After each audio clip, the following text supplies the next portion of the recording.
Roll call 219 here. We have an unboxing here. It's nothing special. It's just something that I didn't want to box up at work and send back. If you guys didn't know, my company was bought out by a new company, so there won't be any more quickie gun reviews until they send us something new off of their inventory, so on and so forth. Please forgive the mowing of grass and the birds and the chirping and stuff, so there won't be any more of those quickie reviews for a while until everything gets set. We have to reestablish an FFL. That's going to take time. The federal government is the federal government. But this is a gun that I bought. Again, it's nothing special. That I said, hey, man, I'm going to buy this gun because I don't want to pack it up. I mean, that's one way to do it, right? I got this super cheap. These have been around forever. Of course, it's a Ruger, and it's going to be a Ruger Wrangler. Ruger Wranglers got popular a couple of years ago because everybody likes that nostalgic old western type of single action gun, whether it's the Vaqueros in the big bore revolvers, or it's just these little ones. Heritage has a huge market on this type of firearm. If you go and look at my live chats, you can kind of see some Heritages hanging on the wall. This is the same premise. There's really nothing different to it. Other than it doesn't come with the 22 mag cylinder, but here recently Ruger just released, I don't know, what is it called, the Super Wrangler? Correct me if I'm wrong down there, but that one comes with the 22 mag cylinder. I'm not sure if Ruger's gonna make a 22 mag cylinder, just the cylinder itself, because it kind of takes away from that gun, and you're kind of screwing yourself at that point for just making cylinders instead of a whole new gun, because nobody will buy the new gun. They'll just buy the cylinder to put in these guns. But again, the finish is okay. It's like a matte finish here. I got the silver one. These come in different colors. You got the blued, the silver, and then the burnt bronze, as they call it. So there's 3 different colors you can choose from, and there's another different style, which is the bird's head grip. This is, I guess what you would call it, the gunfighter grip.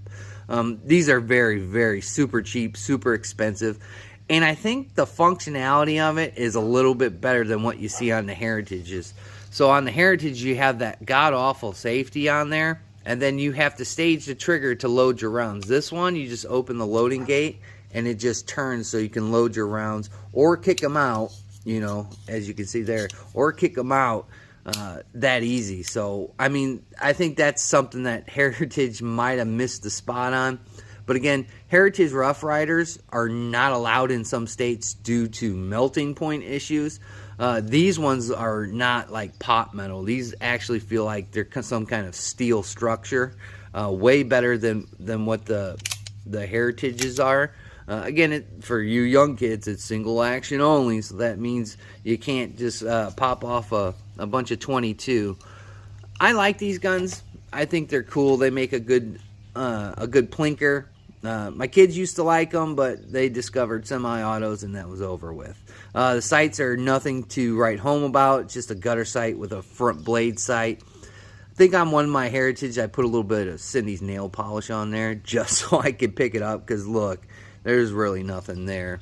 Again, another cool little plinker, and I bought it because I didn't want to pack it up. I got it, again, super duper cheap. A lot of people are paying like $205 to $210. I didn't even come close to that. So it was a pretty good investment for the most part. Again, I'll shoot this probably once or twice. We won't go over a ton. It's not a newer gun. So, I don't know. I thought it was cool. Plus, I got a good deal on it. And instead of just getting a blued version of a gun, I got the silver version of the gun. Give it a little bit more, I don't know, more pizzazz. So, again, the trigger is just, I mean, it's nothing to write home about.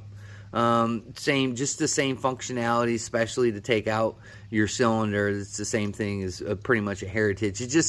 You just don't have that gaudy safety, and you don't have to start messing with the hammer to put rounds into the cylinder. So that's a good point there. So I mean, for the most part, these are inexpensive. You can see that's kind of wobbly there, but hey, for what I paid for it, it's pretty cheap.